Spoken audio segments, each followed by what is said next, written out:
I mean, Yeah. if we put you on the mound, do you think you could have done a little bit better than Marty? Oh, I would have pitched. I would have pitched an immaculate inning. That's for sure. That's for sure. And welcome back to another episode of the Astros Future Podcast here on the Apollo Podcast Network. I'm your host, Jimmy Price, also known as Astros Future. You can find my work at astrosfuture.com and find me on Twitter at astrosfuture. I'm your co-host, Kenny Van Doren. You can also find my work on astrosfuture.com and find me on Twitter at The Vandalorian.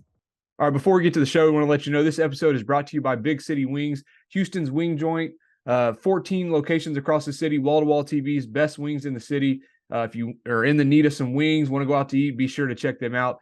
Today, we're joined by Space Cowboys outfielder and 2021 fifth-round pick, Quincy Hamilton. How you doing, Quincy? I'm good. How you doing? Doing well. So first of all, I just want to ask you, we just found out that you had the sports hernia surgery. So how's the recovery process going for you on that?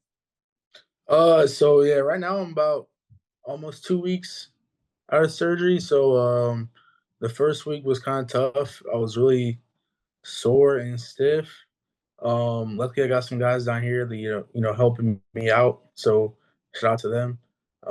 But second week now, it's not that bad. It's not as bad. I can walk around pretty well. Do some light core activation kind of thing, but nothing really past that. So, but there's only like a 6 to 8 week recovery, so it shouldn't be like crazy. So do they have you down in Florida doing rehab? Yeah. Okay.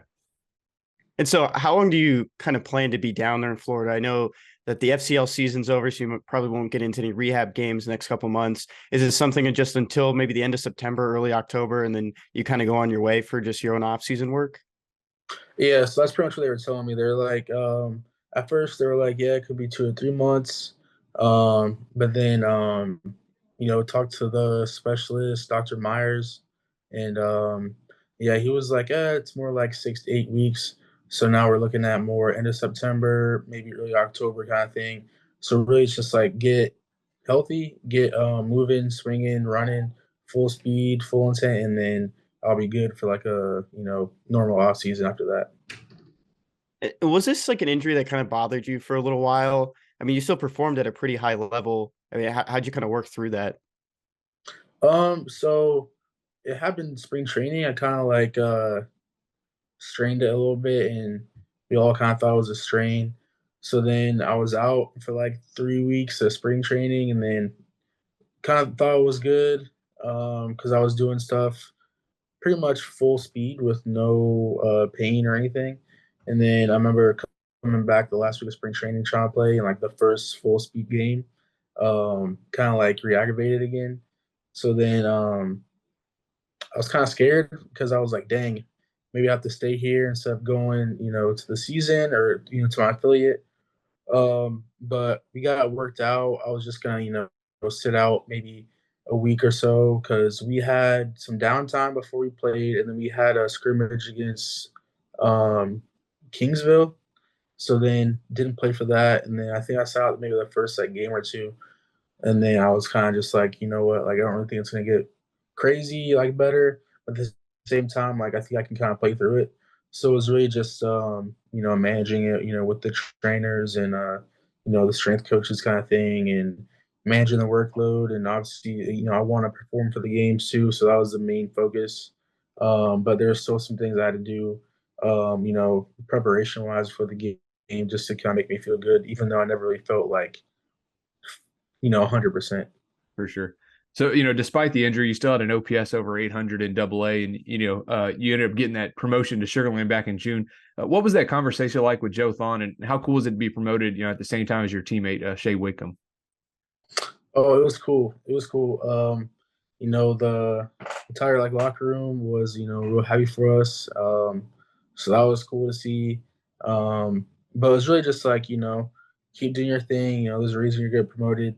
Don't change anything. Don't think about it too much. And really just, keep being yourself. And that's really it. It wasn't anything crazy. It was just like, congrats on getting promoted. But at the same time, you keep your head down, stay diligent, and just, try to be a good teammate. And then obviously just keep doing what you're doing on the field. Just try to play well. So looking back at the injury and stuff and looking at just some numbers, you stole 27 bases last year, and this year you were only at 6. Is that one area that it kind of affected you a lot, was on the speed on the base pass? Yeah, so it was actually kind of funny because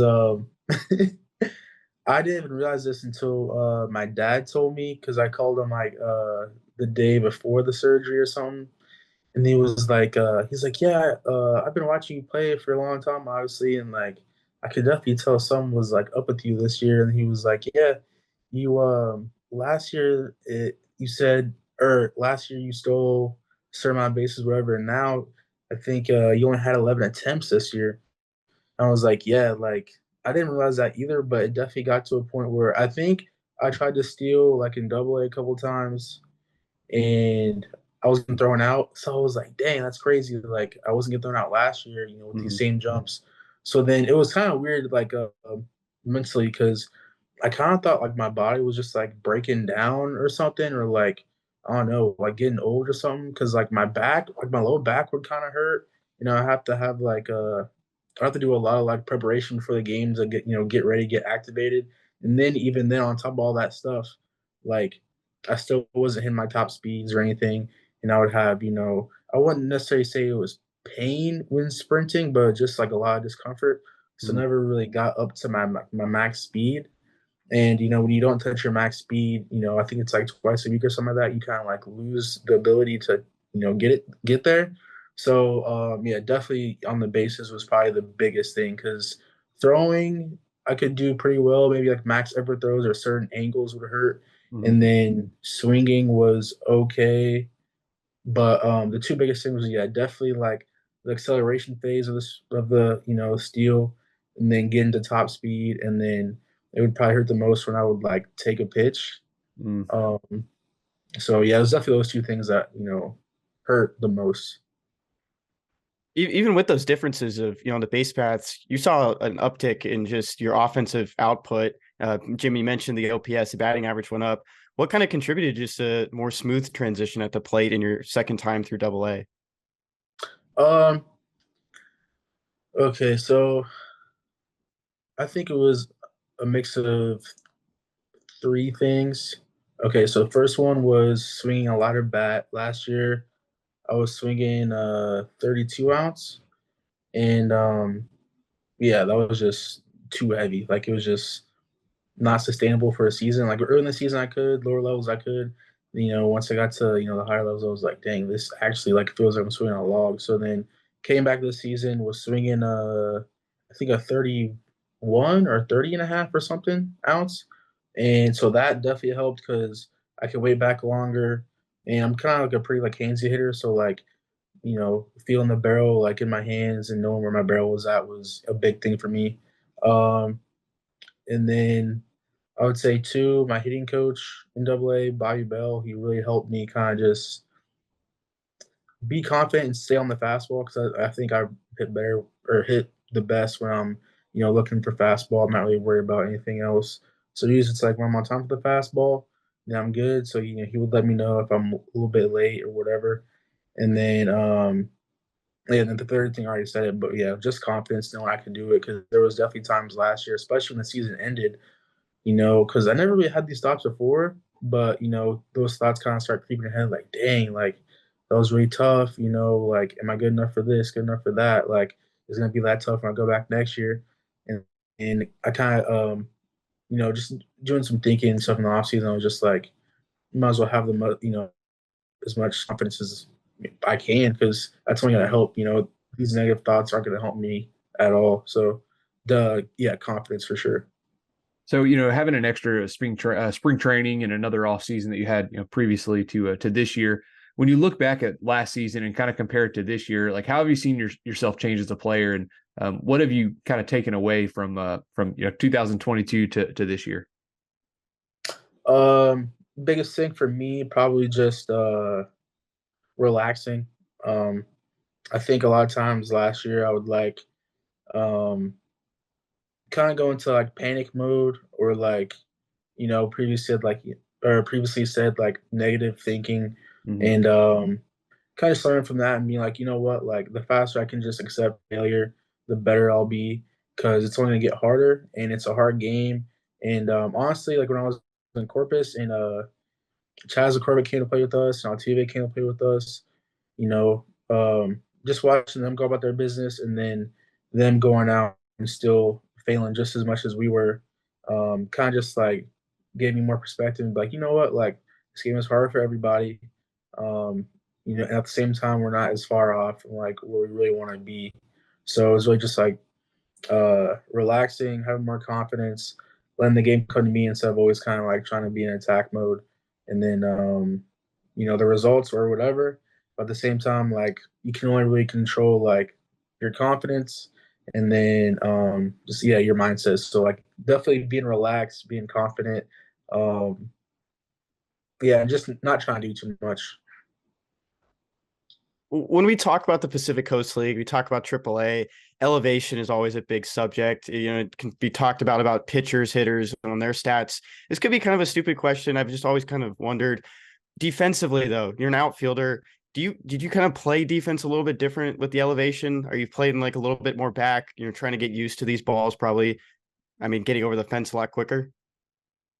Yeah, so my first week was in Albuquerque. I think that's the second highest elevation we play in. And the ball flies out there. So like there and I think like Salt Lake, the ball flies. So you play really deep, but you can really tell like during batting practice, like when you first get there, how the ball is flying. And yeah, so the parts that flies, you kind of play deeper.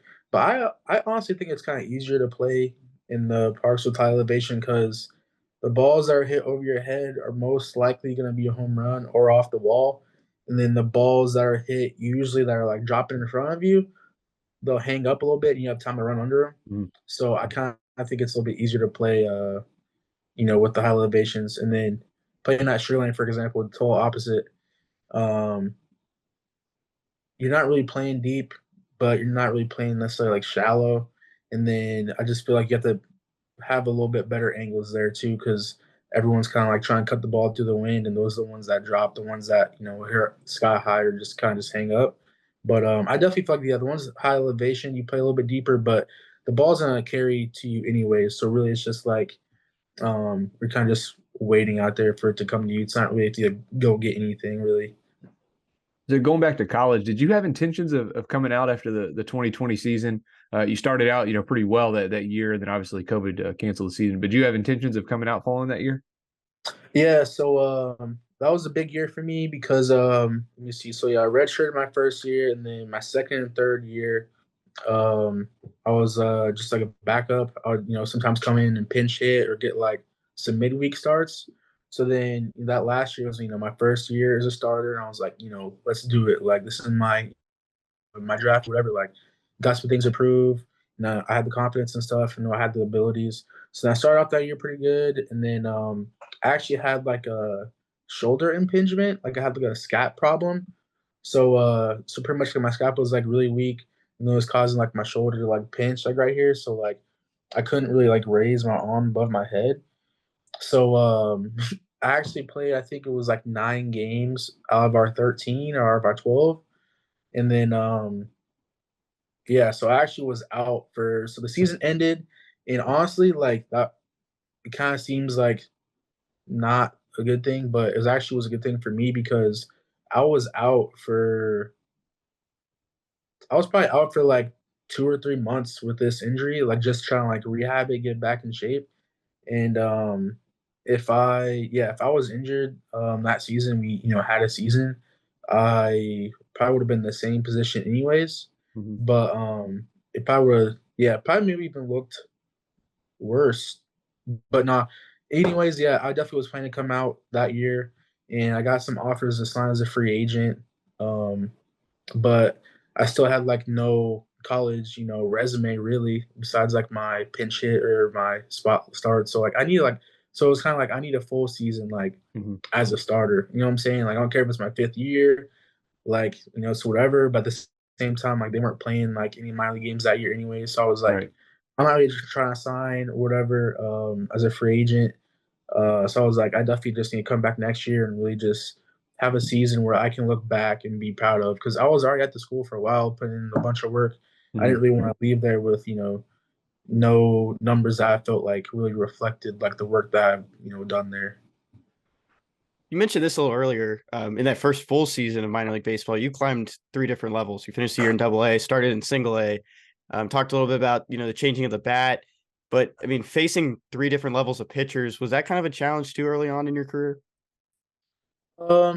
Yeah, so I think that in high A it was probably a little bit easier to hit, because I feel like in low A they were a little bit more erratic with their pitch control. Mhm. So I think once I kind of got to high A, it was like I know I could level, I could handle the level of pitching, but it was like they could, they have a secondary pitch. So, but I feel like it was a little bit easier because when they did throw that secondary pitch, like I feel like you had a really good chance of hitting it. So then, when I got to double A, it was a lot different. Like I had trouble being on time. My bat was too heavy, so I was really missing a lot of pitches that were just like middle, and then I was chasing a lot of pitches, especially like right-handed sliders. Right-handed sliders were killing me. Like I would take the ones kind of down the middle, and I would always swing at the back foot ones. And then on top of all that, like I was getting really, really frustrated. I never really like dealt with like that much amount of failure. And obviously it's pro ball too, so like you gotta play every day. So I think that was my hitting coach was telling me that was like it would be a big learning experience for me. Just as far as like learn how to be a professional, learn how to deal with failure, learn how to get yourself out of a rut. And yeah, double A with Duffy was tough the first time around, just because I think I had a certain level of pitching that I was used to. But then again, I think they say like, high A to double A is like the one of the big jumps, and then triple A to majors is one of the big jumps. So it was kind of weird because like I was trying to give myself grace as far as like you had a good season, you're still doing not like terrible, but at the same time I still had like these expectations for myself. But that's gonna happen though. So it was really just kind of learning how to deal with failure and making sure I have my confidence levels up at all times, and a certain you definitely have to have a certain like carefree attitude, because I've definitely more of like a overanalyze, become like way too obsessive, that kind of thing, and that just at least for me puts me in a downhill spiral.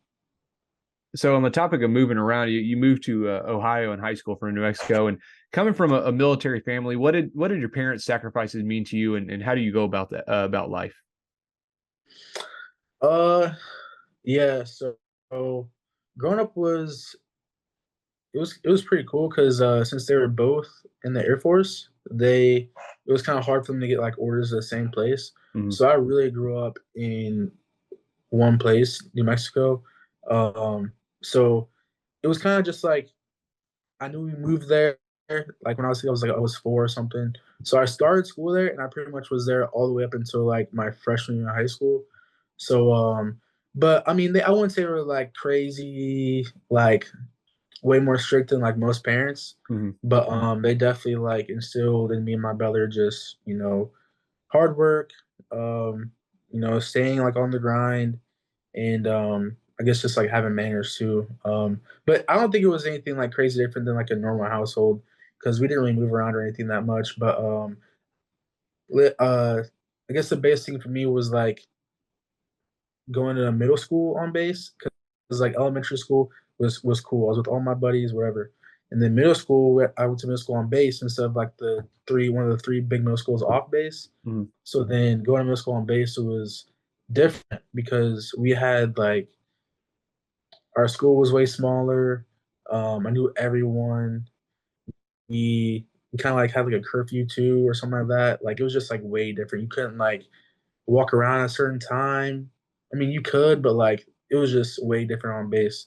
But no, I wouldn't say they did anything crazy like different, special than any other parent. But sacrifices they made wise, um, I guess just like being away from home.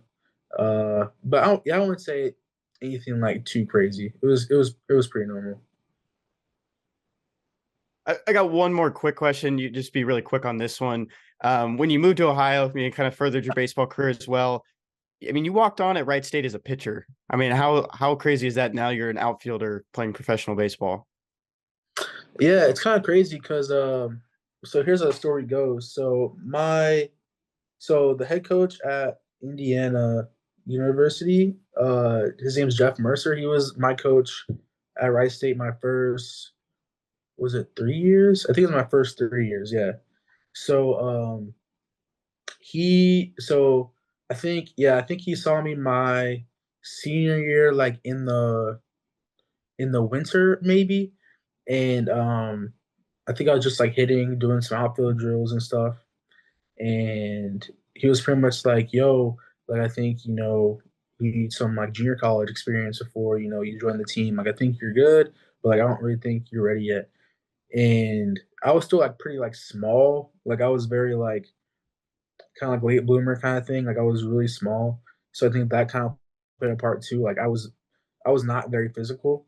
Like just to give you like some context, like I literally hit 0 home runs in high school. Like for school ball, I think I might have hit like 2 or 3 maybe for like summer ball.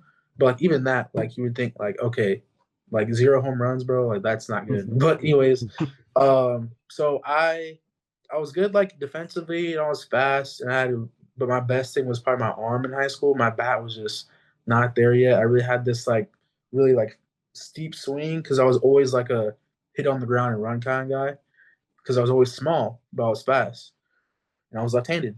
So then I kind of still had that kind of swing when he saw me, and then but my senior year, May of my senior year, the pitching coach, he's a pitching coach at he was at South Carolina. I think he's at some big SEC school, but his name was Justin Parker. Anyways, he saw me pitch like 2 innings against like some team that like wasn't that good.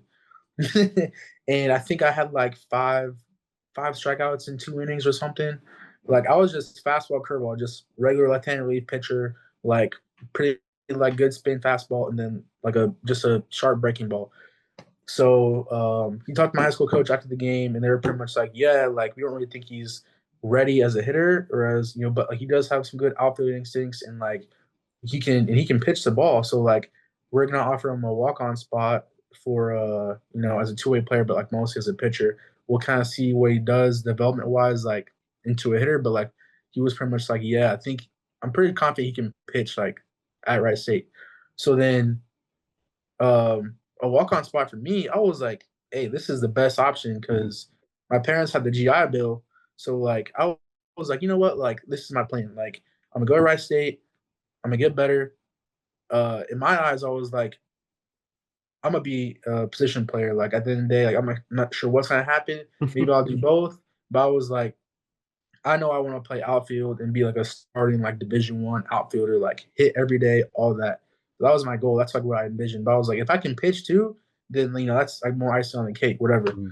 But so yeah, I go there and I so I redshirt. So they don't tell me I redshirt until the fall is over.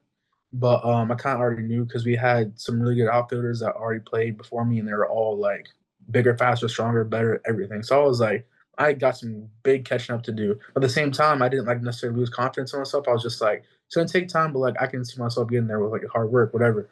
So my first fall, it didn't go very well. Pitching wise, at least, my arm was always hurting. I was always sore. uh, my velo was down, so I would say like in high school I was like 87, 88, but I had like good spin.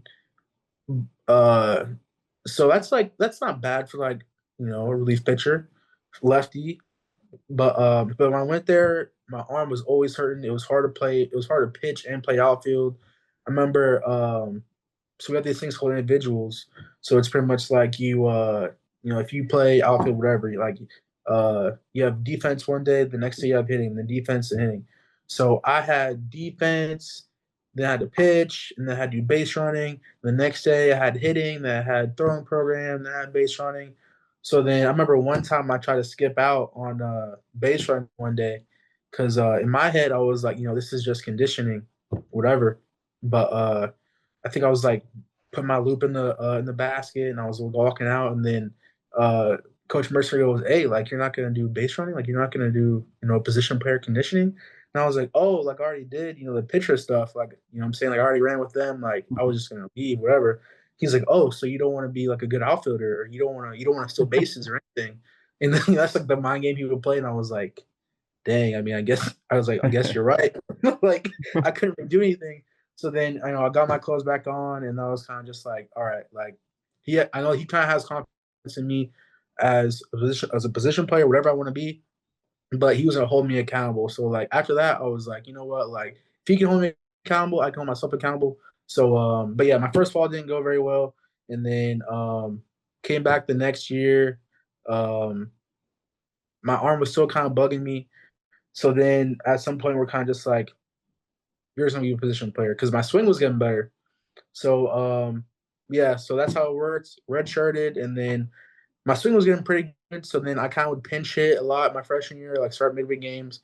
Kind of the same thing my redshirt sophomore year, even though I probably like could have started, but like we still had like some guys in the outfield, so it was really just like a bad situation. And then yeah, I kept getting better, and then I would say the biggest thing for my development is when I went to the Coastal Plains League, and yeah, after my redshirt sophomore year, and that was the first time I was like gonna play like every single day because I didn't play summer ball before. I actually no, I did. I did play summer ball before that, and I did terrible. Like I did terrible, and my confidence was like way down. So, anyways, came back. Then I really did very well in summer ball the year after that. And after that, coming back into the school year, I was like, you know what? Like, I'm gonna be the starter this year. Like, I got nothing to really worry about. Like, I know what I can do. I'm confident. So that was the biggest thing for me. Then did get that fall, whatever. Um, then obviously I told you like I hurt my arm, whatever. The season got cut short. And then came back for that year, and then it was kind of just a lot going on. But I was just like, you know what? I'm just gonna play, see what happens. So honestly, I didn't really think I was gonna get drafted like as high as I did. Because I was kind of thinking like third day kind of thing, like 10 to 20th round kind of thing. Um, because I was older. I was an older player. It was my fifth year, even though I didn't really play. So it was kind of like a weird situation. But yeah. So yeah, the Astros called me in the fifth round, whatever, and I was like, this sounds good. Um, sounds like something I want. So looking back on it, it kind of does seem kind of crazy how it all works. But at the same time, I still like had a vision for myself, and it kind of like was it was kind of like once I saw someone from the next level, and I would kind of like compare myself to them and be like, do I actually see myself doing that or see myself at that level? And then, yeah, every time it was yes. So like when I was in high school, even though like I was real small, scrawny, whatever, I was looking at the D1 guys like, you know what, like I can get there because the right state would actually hit in the place that like my high school like summer ball team would hit at.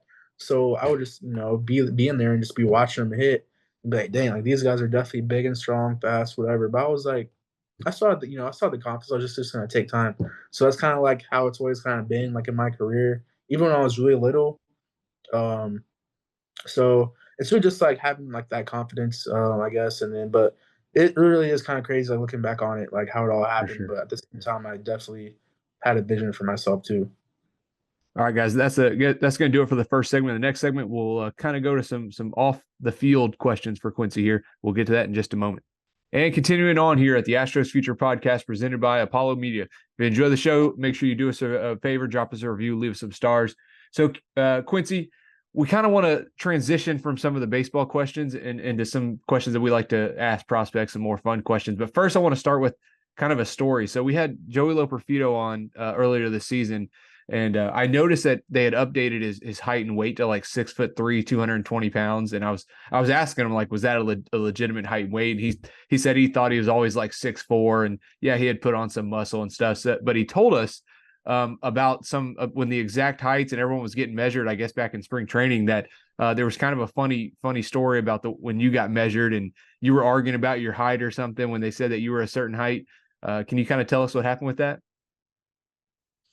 Uh, Let me see. I think so I think I was listed at like 5'10", like 190 maybe, but I haven't been 190 since like high school, so I'm not sure where they got that from. And then I'm not 5'10" yet, I'm like 5'9". I'm usually around 220.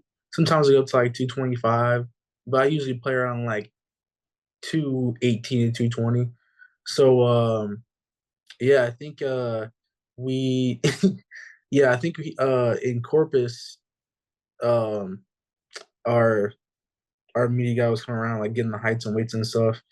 And then yeah, I told him I was like, yeah, I'm like 5'9", like 220. Like I'm not sure what they got on there.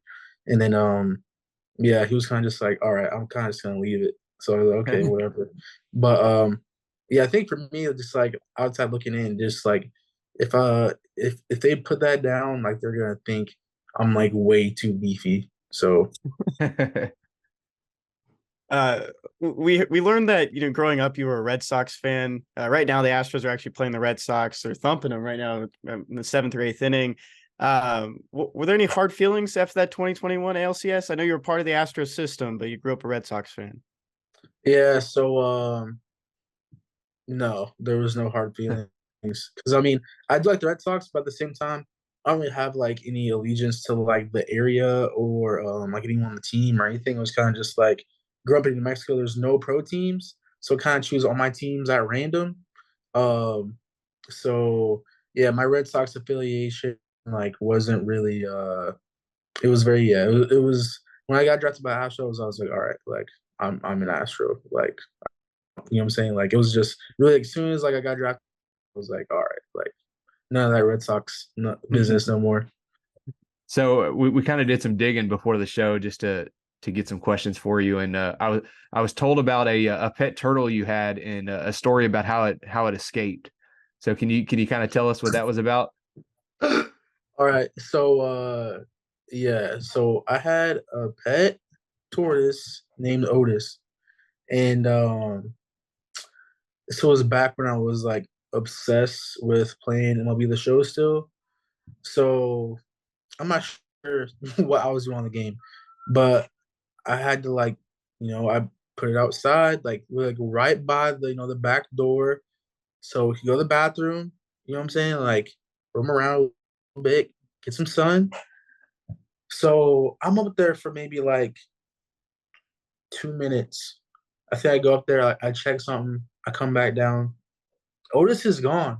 So I'm like, okay, he couldn't have gone far. Like it's a tourist. Like it's moving so slow. Like it couldn't have gone far. So I checked the whole entire backyard, like the sides of the house, nothing. Like I get my brother come out there, my dad come out there, help me. We cannot find him. Like he just I don't know where he could have gone. I'm not sure if he just like hid very well. I'm not sure if like somebody or like something like scooped him up. But either way, I was just like, dang, like I can't believe that just happened. Like how is a little tourist like outrun me like that? Like I was already gone for like 2 seconds. But yeah, I'm still kind of salty about that, not even gonna lie. I can't believe that happened. So that was the end of Otis, huh? Never replaced him. Uh no, so actually um I did replace him.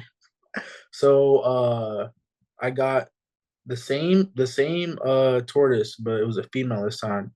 So then I named her Flotus. And then so I had Flotus for a little bit and then kind of just like couldn't really like take care of her. I was like really busy with like school and stuff. So then we had to just like give her away after a little bit. I was like having a tortoise was cool. It was kind of just like I wanted one again because I was like, can't believe I having the first one. Like I wanted redemption. But then once I had the second one, I was like, this really ain't for me. Like I'm not really enjoying this much. I don't really have like that much time for it. Like I kind of just like either gotta get a dog or something else. But I was like, yeah, this is not working. Once you're like at maybe out of the minor leagues in the major leagues, down the road, I mean, more consistent place you might be living, you thinking about getting another tortoise? Uh, I don't know, because you have to get like, so the conditions have to be right, obviously. So like, um, obviously they're like cold blooded, so you have to get like mine. Obviously, my parents were paying for it. It was probably like in a. It's not necessarily like a cage because like you have to put like mulch or like pellets down there, and then you have to like make it so they can kind of like walk around.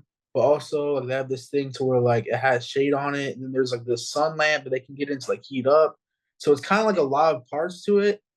And then on top of that, like they're kind of boring. Like they don't really do anything. I remember like the best thing I would do was just like I would like set up my phone and put the camera on top, and then I put like some vegetables in there, like some stuff they like. And then I'll just like make time lapse videos, and then like so I watch it like call out, like look and like eat it, and then take all these little bites, and then it would go back like under, and then like I think the video was so cool. But then yeah, that was really it as far as like fun with it wise. I remember sometimes I would like lay on my bed and I would like put it like on my stomach and it would like crawl up. But one time it pooped on me, so then I was like, damn, that can't happen anymore. So honestly, yeah, I'm probably done with the tortoises. Like it was cool for a little bit, but nah, that it's just too much. Maybe like my kids someday will want a tortoise. I can help them with that, but I don't want to be the main person in charge. Mhm. On another note now, what's your current walk-up song, and how often are you like changing it? I know a lot of guys are very superstitious, maybe keep one. What's your MO with that? Yeah, so right in Sugarland it was Shooters Inside My Crib by Quavo. Um and it was weird. It was like I I had in double A it was Politics as Usual by Jay-Z. And then when I went to Sugarland, I kept the same walk up song. But I feel like it's just not the same vibe. Like I think I did it one time in summer ball. I think I tried to have the same walk up I had in school ball and summer ball, and like I was not hitting it. And as soon as I changed it, I started doing good. So I kind of had the same thing when I was in Sugarland. Like I feel like I wasn't really doing that well like at first, and it kind of just like it just felt like it didn't. I don't know. I feel like you gotta change it when you're not doing when you're not doing well. Like if you're really vibing with rock up song, then okay, keep it. But or unless it's like some kind of like crowd pleaser. But like for me, like I want something that gets me in the zone and gets results. Like if it ain't getting results, like I'm trying to change it. Like, I'm trying to get a whole different vibe. Walk up to a plate because obviously like if you're not getting like results with the walk up song, like it's gotta be just a song. I mean, I feel like it's probably superstitious for sure, but like if I'm not really hitting with the oil song, I'm like, yo, it's because the vibes aren't right. Like they're not good enough. So we gotta change them. For sure. So what's if it wasn't that one though? Like if you were still playing right now and we're struggling and you're like, man, I got to switch it up. What's next for you? What do you think? Oh, that's tough because it's like a whole process changing a walk up song. Like you kind of get in the right mind space and then just shuffle the iPhone and then kind of see what kind of like and then replay them. But honestly, hold on real quick. Let me look. If I had to choose something right now, it would definitely be a Lil Uzi Vert song from his newest album. I'd probably choose Crush 'Em by Lil Uzi Vert. I'd probably choose Crush 'Em. All right, I'm I gonna love that check song. it. I'm gonna check it out. Yeah, like it's like the maybe you won't like the whole song, but like you gotta think like you're walking up to the plate. You know what I'm saying? So like Right. you're walking up to the plate, you're like, oh, okay, like you're bobbing your head a little bit because I feel like when you're serious, you're too tense, like you're not gonna hit. But if you're up Mhm. there bobbing your head, like you chilling, like you feeling good, you're relaxed, produces the best results for sure. So we kind of like to ask this, but so far in your career in the Astros organization, who's the toughest pitcher that you faced, either in instructs or in spring training or something? But somebody in the Astros system that you're like, yeah, I definitely don't want to face that guy again. Ooh, it's kind of tough because I've only really had one spring training. Um, just because I wouldn't count this past one as a spring training really because I didn't get that many live at bats, especially against our own guys. Hmm. Um, Hmm. Hmm. I don't know. That one's tough. Or it could be I someone from probably, afar where you're like, you're sitting in the dugout or an outfield watching him pitch, and you're like, yeah, man, I don't want to face that guy. okay. Uh, I don't want to like disrespect anyone I face, I guess, because I would really say like no one, not because they're like not good or obviously, but it's just like I don't know, someone's just like I don't want to give it to him kind of thing. But Yeah. uh,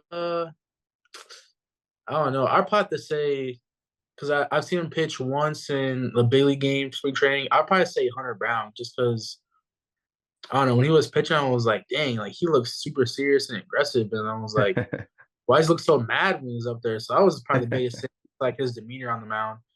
I'll probably say Hunter Brown. Dang, that's crazy. I'm not thinking of no one that like I've actually faced. But yeah, I'll probably say Hunter Brown. I'll be like, dang, like this is an intense at bat. Like he's locked in. Like I gotta make sure I'm locked in against him. That's the mindset like I would have. Yeah, he was a reoccurring one last year, especially when he was still in the minor leagues. A lot of the teammates then were saying he's like, yeah, we don't want to face that guy. We're glad he's on our team. Moving on to the next one. I mean, you've been pretty funny. You've had a good time on here, but who would you say has been your funniest teammate in the Astros system? Funniest, Yeah. uh, Michael Sandel for sure. Michael Sandel and Marty Costas. Those two, those two crack me up so much. Like I could talk to them like for days and days and just like be laughing. Like, yeah, they're both of them are just way too funny. So, Kenny just did an article on Marty Costas and, talking about his rap career, but you playing any of that on your iPhone? You jamming any of his music? Oh yeah. Um. So yeah. So Marty, he for some reason he doesn't rap and like he'll so like it's weird. Cause like he'll produce the songs and he'll have like kind of like his guys that like he's because he's trying to like start like a record label, so he's like building Mm. himself up. Like he only produces the songs, so then he'll have like other people rap on the songs. And yeah, his music is pretty good. I like it. It's definitely like up my alley. But I feel like too, you kind of have to like see where Mario's coming from. It's because we kind of share a connection too, because he's from Baltimore, and my mom's side of the family is from Baltimore. So actually, I was visiting my grandma this August. He was like 45 minutes away. I went to go see him. Nice. So that was cool. We actually did this little like kids camp and stuff together, so that was cool. But no, I'm definitely bumping Marty's album. But Marty, yeah, if you see this, like you gotta start rapping, bro, because he'll like freestyle to me like in the locker room. Like he'll I don't know, some song will be playing, whatever, and he'll start come up to me and just like start rapping. I'm like, bro, like why don't you take these talents and put them on your own beats, your own songs? Like I'm not saying like make a whole album of yourself, but like you know what I'm saying you could have a couple songs featuring yourself. But no, I'm yeah, definitely bumping Marty's album. All right. What So, about so, oh, Luke I'm sorry. Berryhill's music? You said What what? about Luke? I said, what about Luke Berryhill? You Oh listen to yeah, his music? definitely. Yeah, definitely bumping some Luke Berryhill. Dance on It was a good song. That was a nice song.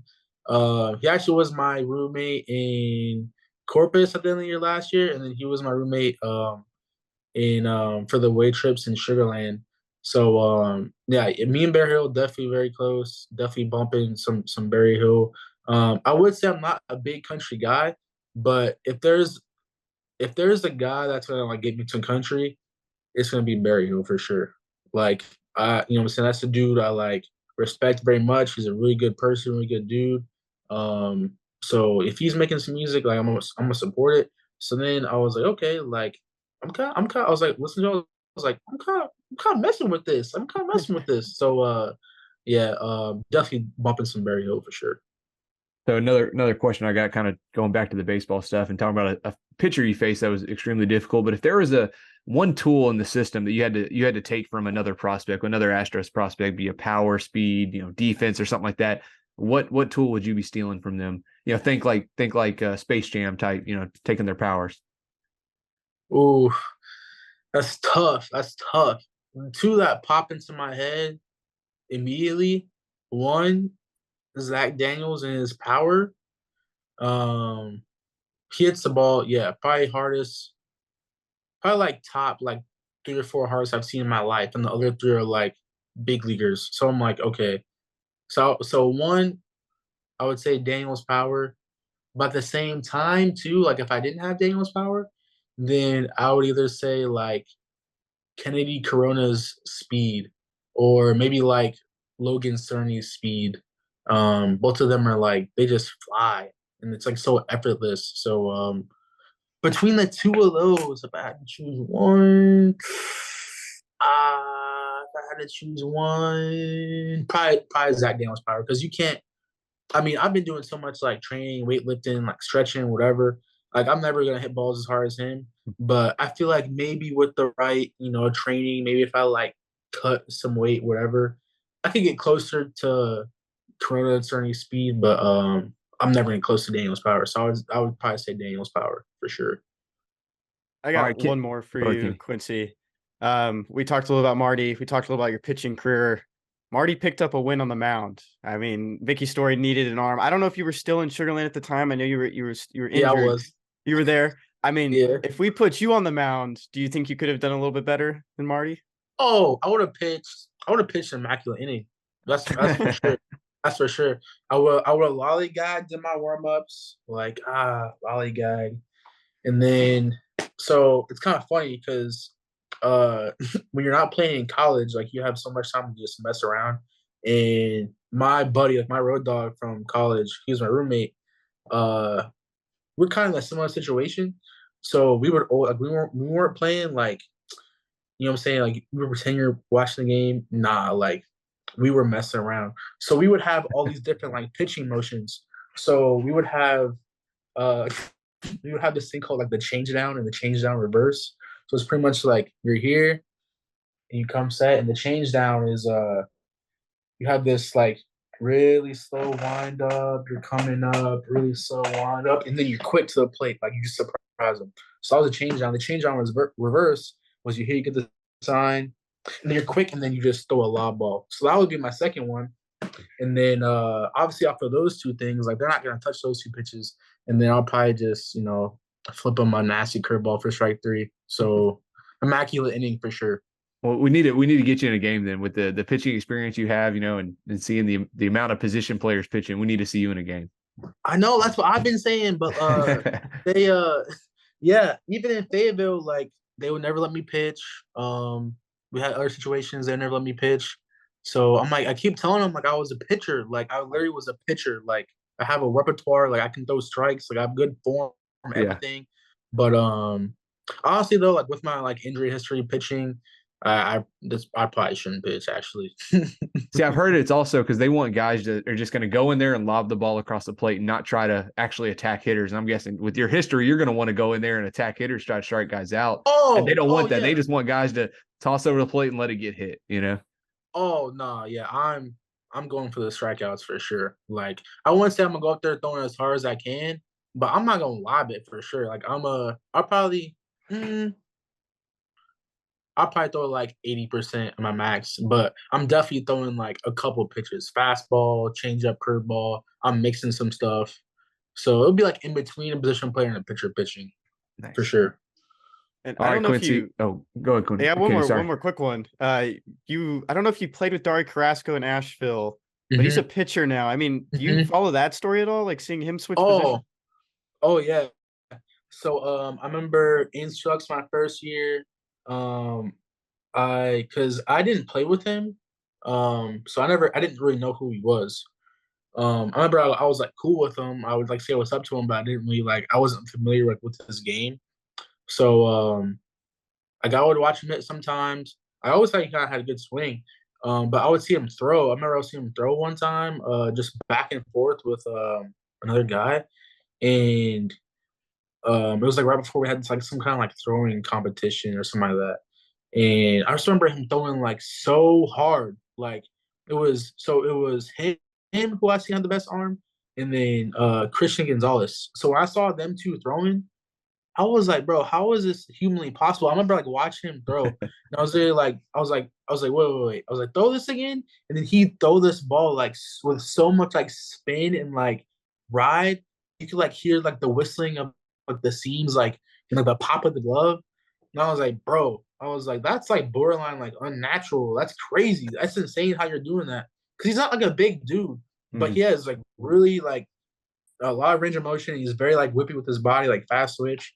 So I kind of always in the back of my head was like, yo, like that dude could for sure pitch. So actually seeing him like transition to a pitcher, honestly, it doesn't really surprise me because he's always kind of had like a really good arm and really good like kind of like pitching form. And then he's obviously a competitor, like he's an athlete, he's a competitor. So I knew he was gonna like pick up on it quick. I guess the only thing you really worry about is just like throwing strikes, I guess, as a coming back or as a pitching player transitioning. But yeah, he would post his Instagrams or he would post like some of his pitching highlights on Instagram. And yeah, I would just always comment. I'd be like Susio Poppy, like just nasty. So nah, I'm not surprised. Yeah, he's having a lot of success too. I think he's up to 41 innings. He's got a 1.98 ERA, 46 strikeouts. So it seems like he's taking the transition well. For sure, I'm actually like really proud of him and happy for him because that's really cool. That's hard to do too. For sure. All right, Quincy. Well, man, really appreciate you coming on here and chatting with us and allowing us to take up so much of your time. Good luck with the rehab. Good luck there, as you kind of transition into your off season. Hey, thanks for having me, Jimmy. Appreciate you. And it was Kenny, right? Yep. It was Kenny. Okay, nice to meet you, Kenny. Thanks for having me on here. Yeah, it was a blast. Sorry for dodging off for a little bit. It's kind of just like hard to juggle. We get it. One day off a week. Yeah, it's kind of hard to juggle all that stuff. But no, thanks for having me on and being patient and stuff with me. For sure. I gave y'all like a good good show, good podcast. But yeah, thanks for having me on. Appreciate y'all and yeah, y'all have a good night. Appreciate it. All right, that's going to do it for today's episode. So if you haven't already done so, please be sure to subscribe to the podcast on iTunes, Spotify, wherever you listen to your podcasts. As always, thank you so much for listening. We look forward to having you back for our next episode of the Astros Future Podcast covering your Astros and their minor league system.